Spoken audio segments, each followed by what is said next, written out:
กองผลิตกสิกรรมเลข2กองทัพแมนหัวหน่วยกรมกองการผลิต1ที่ขึ้นกับกรมผลิตกสิกรรมกรมใหญ่พระราชการกองทัพ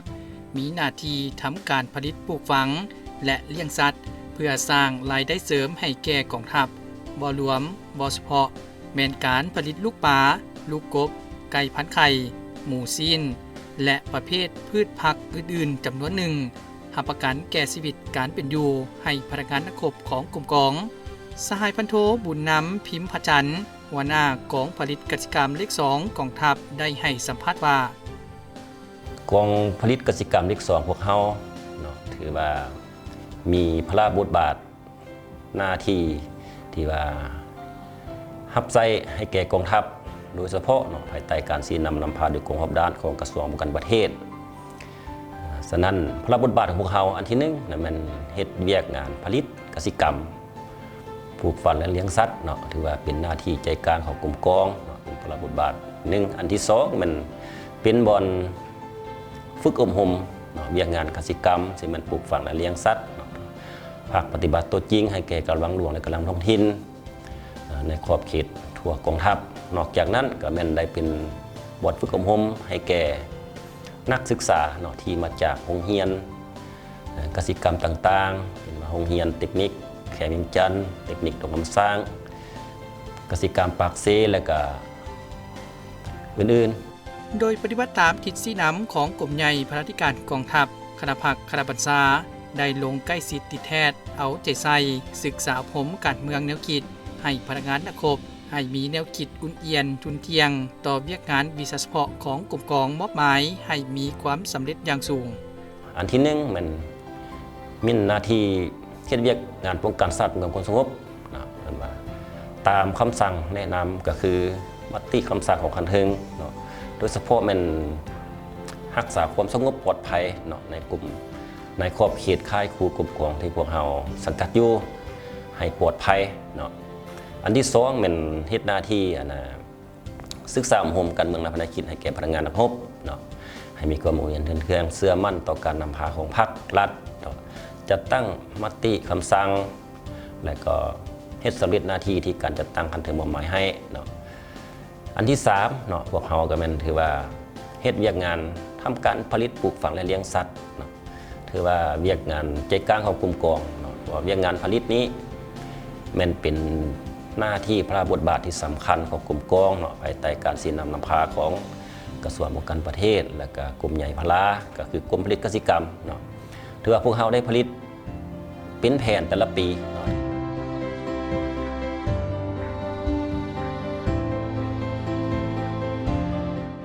ถือว่าเวียกงานกสิกรรมสิมีอยู่6โครงการเนาะอันนึงมันเลี้ยงหมูเนาะเอิ้นว่าหมูซีนอันที่2ก็แม่นปลาซีนโครงการที่3ก็เป็นผลิตลูกปลาน้อยจำหน่ายทั่วไปปลาที่ว่าผลิตปลาน้อยนี่ถือว่ามี8ชนิดปลาเนาะที่พวกเราสามารถผลิตได้นะแล้วก็โครงการเลี้ยงไก่พันไข่แล้วก็โครงการเลี้ยงกบแล้วก็โครงการปลูกพืชผักอินทรีย์นั่นแหละพืชในหันห่มเนาะแล้วก็เลี้ยงสัตว์ใหญ่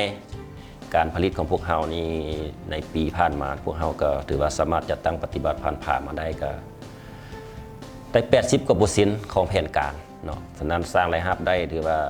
สุทธิเนาะถือกำไรสุทธิของพวกเราก็ได้477.878,000 กีบเนาะในนี้พวกเราก็ได้มอบพันธะแก่คันเทิง286,727,000 กีบเนาะให้แก่คันเทิงเนาะส่วนเรือนนั้นพวกเราก็เป็นทุนหมุนเวียนถือว่ามอบให้ทางกลุ่มกองพวกเรานี่แหละเป็นผู้หมุนไส้ซีเมนต์ว่าไปนำไส้เป็นว่ามูลบัตรเนาะพื้นฐานทำการผลิตและก็อื่นๆเนาะเป็นแรงงานจำนวนหนึ่งให้แก่ไอ้น้องทางเรื่องงานผลิตนี้พวกเรานี่อันที่1นะแม่นว่า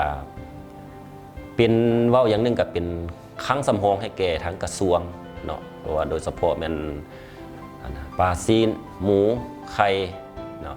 ที่ว่าเป็นคลังสำรองจนนึงให้แก่กระทรวงเนาะในเพราะว่าปกติพวกเราก็จะได้ขายทั่วไปเนาะที่จำหน่ายทั่วไปเนาะและถ้าว่ามีภาวะฉุกเฉินหรือว่าภาวะสงครามมันยังเนาะอันนี้ก็จะได้ส่งให้ทางกระทรวงตาม นั่นจะไม่ได้คิดไล่อย่างเนาะอันนี้ถือว่าเป็นพระบทบาทอันหนึ่งที่พวกเราเป็นครั้งสำรองให้แก่คันเทิงกับว่าแม่นเนาะเฉพาะอันเวียกงานผลิตนี้นะในทิศทางต่อหน้ากองผลิตกสิกรรมเลข2ยังจะสืบต่อปรับปรุงเวียกงานการผลิตตามแผนบทวิพากษ์เศรษฐกิจของแต่ละแขนงให้ไปตามระเบียบหลักการในการปฏิบัติตามของกรมกองวางออกและสืบต่อยู่แหงการผลิตหันเอานโยบายของภาครัฐไปพันขยายในขงเขตเวียกงานของกรมกองและสอดคล้องกับสภาพความเป็นจริงของกรมกองใน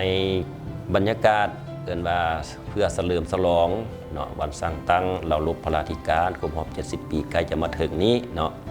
อันนี้ก็ได้บุกบืนเนาะได้กล้าเกียมแหละเนาะพวกเขาได้กล้าเกียมกันโดยเฉพาะได้รับคำสั่งเนาะจากคันเทิงเนาะเพื่อจะกล้าเกียมเพื่อไปวางแสดงหรือว่าคำนำคำต้อนวันสร้างตั้งเราลบพระราธิการนี่แหละเนาะฉะนั้นพวกเขาก็ได้กล้าเกียมเนาะผลิตลูกปลาแล้วก็ผลิตเบียร์ไม้กับพืชพักปลอดสารพิษหั่นแล้วก็ไข่เพื่อจะไปวางแสดงหั่นเนาะตอนนี้พวกเขาก็ได้กล้าเกียมเนาะถือว่าเป็นเกียมพร้อมมาแหละเนาะถือว่าจะไปวางแสดงหั่นถือว่าในปีนี้ก็คาดการณ์ว่าให้ได้ตามคาดหมายตามคันถึงที่ได้ แนะนำมาหั่นเนาะตลอดระยะผ่านมากองผลิตกสิกรรมเลข2กองทัพได้ตั้งหน้าสู่สนปฏิบัติตามแผนเอาใจใส่เวียกงาน4ปลูก4เลี้ยงบ่รวมบ่เฉพาะแม่นการเลี้ยงปลาการผสมพันธุ์ปลามีหนองอนุบาลปลามีของสนรับประทานสามารถระบายน้ำเข้าออกได้สะดวกกรมกองแม่นมีพื้นฐานรับประกันในด้านการผลิตได้ดีพอสมควรสหายพันโทหงคำอนุวงศ์หัวหน้ารับผิดชอบวิชาการกองผลิตกสิกรรมเลข2กองทัพได้ให้ฮู้ว่าการเม็ดผสมพันธุ์ปลาเนาะถือว่าอยู่ในกรมกองเขาก็เป็นเวียกหลักเนาะอยู่ในกรมกองถือว่าเป็นเวียกถือว่าขยายพันธุ์ปลาแล้วก็จำหน่ายลูกปลาเนาะอยู่ในกรมกองของเขามื้อนี้ก็ถือว่ากะที่อธิบายคร่าวๆเนาะเกี่ยวกับการเฮ็ดผสมพันธุ์ปลานี้ถือว่าการนำใช้อยู่ในโรงเรือนผสมพันธุ์ปลานี้เนาะก็ถือว่าก็จะมีอ่างเก็บน้ำเนาะถือว่าเป็นอ่างที่ว่านำใช้เกี่ยวกับเอาน้ำมาใส่เกี่ยวกับการเฮ็ดผสมพันธุ์ปลาเนาะหลังจากนั้นก็จะมีอ่างผสมพันธุ์ปลาเนาะจะเป็นอ่างใหญ่ที่ว่านำใส่ได้ประมาณ20คู่เนาะที่ว่าเฮ็ดผสมพันธุ์เท่านึงสุดหนึ่งหลังจากนั้นเนาะก็ถือว่าก็มีอ่างฟักไข่เนาะการนำใส่นี่ก็จะมีที่ว่าปลาพ่อแม่พันธุ์นี้เราจะกวดเซ็กมาแต่หนองเนาะที่ว่าเราทอมไว้ฮะหลังจากปลามีไข่แล้วเราก็เอาขึ้นมาเนาะขึ้นมาใส่ฮอร์โมนกระตุ้นหรือว่าซักยาแหละเนาะถือว่าเอาวิธีการเฮ็ดก็ถือว่าเฮ็ดแบบเครื่องเทียมเครื่องธรรมชาติเนาะแต่ว่าระบบน้ำนี่ก็จะเป็นอ่างน้ำหมุนเนาะถือว่าโดยอาศัยแบบลอกเรียบอันลอกเรียนแบบธรรมชาติว่าซั่นซะถือว่าอยู่ในธรรมชาติก็ถือว่าปลาไข่ถือว่าไข่อยู่ในน้ำไหลถือว่าระบบอ่างเขานี่ก็เป็นระบบน้ำหมุนน้ำไหลเนาะถือว่าเราผสมพันธุ์หลังจากใส่ฮอร์โมนกระตุ้นแล้วถือว่าเราเอาปลาพ่อแม่พันธุ์เข้าอ่างเนาะหลังจาก4-6 ชั่วโมงถือว่าเราใส่ฮอร์โมนกระตุ้นถือว่าปลาก็เริ่มปล่อยไข่เนาะไข่หลังจากไข่แล้วมันจะเข้ามาพิษเนาะเข้าปล่อยไข่มาอ่างฟักไข่พิษ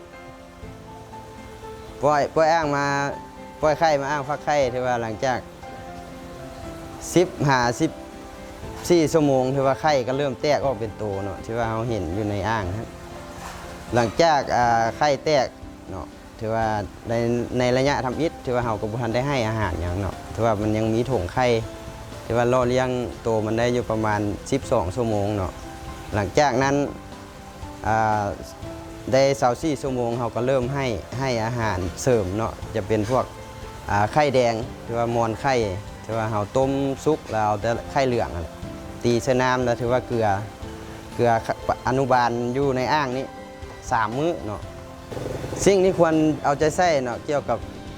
การเฮ็ดผสมพันธุ์ปลานี้หลักๆกับที่1ก็ถือว่าต้องเตรียมอุปกรณ์นั่นแหละเนาะกะเตรียมอุปกรณ์นี้ให้มันได้ครบถ้วนเนาะนับแต่ขั้นตอนการเตรียมพ่อแม่พันธุ์เลยถือว่าพ่อแม่พันธุ์นี่ต้องได้ผ่านการทอมเนาะทอมแบบเสริมอาหารถือว่าทอม ให้สมบูรณ์นั่นแหละเนาะแต่ว่าเสริมอาหารให้ปลาสมบูรณ์พร้อมมีไข่เราจึงสามารถผสมพันธุ์ได้เนาะและอันที่สองนี่ก็ระบบน้ำเนาะตอนระบบน้ำแล้วก็ที่ว่าน้ำนี่ต้องเป็นน้ำที่สะอาดเนาะปราศจากที่ว่าสารพิษนั่นแหละเนาะแต่ว่าก็เฮานำใช้นี่ก็เป็นน้ำสำหรับประทานน้ำส้วงนี่เนาะก็ถือว่าเป็นน้ำที่สะอาดแล้วก็อันที่สามก็จะแม่นพวกฮอร์โมนเนาะแต่ว่าฮอร์โมนกระตุ้นนี่เราก็ต้องได้นำใช้เนาะโดยวิธีการคิดไล่ก็ถือว่าก็ตามน้ำหนักปลาแหละเนาะหลังจากที่ว่าเราผสมพันธุ์ได้แล้วเนาะเราลงหน่ออนุบาลนี่ก็ประมาณ25มื้อ30มื้อเราก็ถือว่าปลาน้อยเราก็เริ่มเป็นจำหน่ายเนาะถือว่ากันในราคาที่ว่าตัวหนึ่ง200 300เนาะถือว่าอายุกับประมาณเดือนนึงนั่นแหละไล่เฉลี่ยเนาะถือว่าเป็นเอาขึ้นมาจำหน่ายได้ปลาที่ว่าเราเฮ็ดผสมพันธุ์อย่างนี้ได้ก็มี7-8ชนิดเนาะก็จะมีปลานิลปลาในปลาปากปลานวลจันทร์ปลาอินเดีย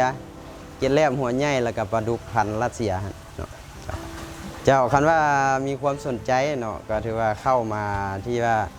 กรมกองของเฮาได้เลยเนาะกรมกองของเฮาก็ตั้งอยู่บ้านบัวเมืองนาไซทองเนาะคณะพักคณะบรรษากองผลิตกสิกรรมเลข2กองทัพได้มีการซี้นำนำพาและสุกยูวิสาการที่มีความรู้ความสามารถสำนิสำนานในบรรดาหน้าเวียกของตนโดยเฉพาะการปลูกพืชตามฤดูกาลและมีแนวพันธุ์สามารถดำเนินการผลิตตอบสนองผลผลิตให้แก่สังคมได้ดีสายพันตีสุกันแก้วดาวันหองแผนกปลูกฝังกองผลิตกสิกรรมเลข2กองทัพได้ให้สัมภาษณ์ตืมอีกว่า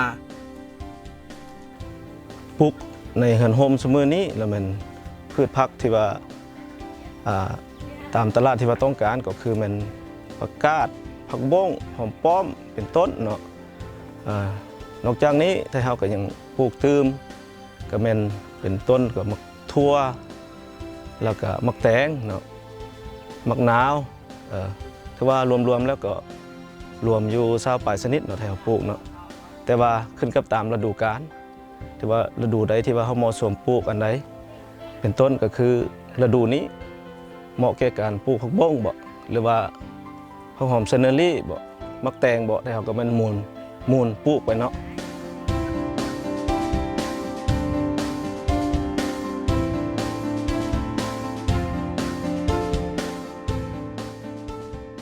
หลักการปลูกเนาะว่าเรื่องการขั้นตอนการนับแต่การเกี่ยนดินเนาะแล้วมันเท่ากับมันขั้นตอนที่1ก็มันไถก่อนเนาะไถแล้วก็มันตากแดดตามหลักการเราเป็น3-7 วันแต่เราในตากแดดไว้หลังจากนั้นเราก็จึงก็มันมาแปลงดินแปลงนานเกี่ยมดินปลูกหลังจากปลูกแล้วเนาะหลักการที่ว่าปลูกนั้นแต่เรามันใส่ฝุ่นหลังจากวานแกนแล้วเรามันใส่ฝุ่นอยู่แต่เม็ดละกิโลเนาะตามหลักการหลังจากพรวนดินแล้วมันใส่ฝุ่นชีวภาพน้ำหมักชีวภาพแต่เราก็มันใส่3 เทื่อต่ออาทิตย์แต่เราได้ใส่เนาะแต่ละพืชนี่นะและข้อสะดวกที่ว่าที่เราเฮ็ดปัจจุบันนี้1ในที่เรามีเฮือนห่มเนาะมีเฮือนห่มเฮือนถาวรว่าวันเบิดว่าเฮือนถาวรเนาะอัน2ก็มีน้ำมีในที่ว่าน้ำนี่ก็สะดวกเนาะก็สะดวกแล้วก็อันที่3แล้วมันมีแรงงานมีพนักงานครบที่ว่ามีครบแต่เรานี่ได้แบ่งเป็นจุเป็นหน่วยรับผิดชอบเนาะแผนการปี2025หันแล้วมันรวมนะครับทั้งหมดเนาะแล้วมันได้อยู่10,549,000เนาะและผิดเดียงอยู่42,967,000 กีบและตกเป็นน้ำหนักอยู่ 15,675 กิโลถือว่าต่อปีสั่งลมแล้วระยะผ่านมากองผลิตกสิกรรมเลข2กองทัพยกสูงระดับความสามารถให้แก่วิชาการแต่ละด้านปฏิบัติหน้าที่วิชาเฉพาะตนเองได้อย่างคล่องแคล่วเอาใจใส่ต่อเวียกงานรับประกันสู่สนสร้างผลิตภัณฑ์ให้หลายมีคุณภาพ มอบพันธะให้กันถึงได้ครบถ้วนตามคาดหมายที่วางไว้พร้อมนั้นยังได้ผลิตออกสู่ท้องตลาดทางนอกเพื่อหารายรับเข้ากบกอง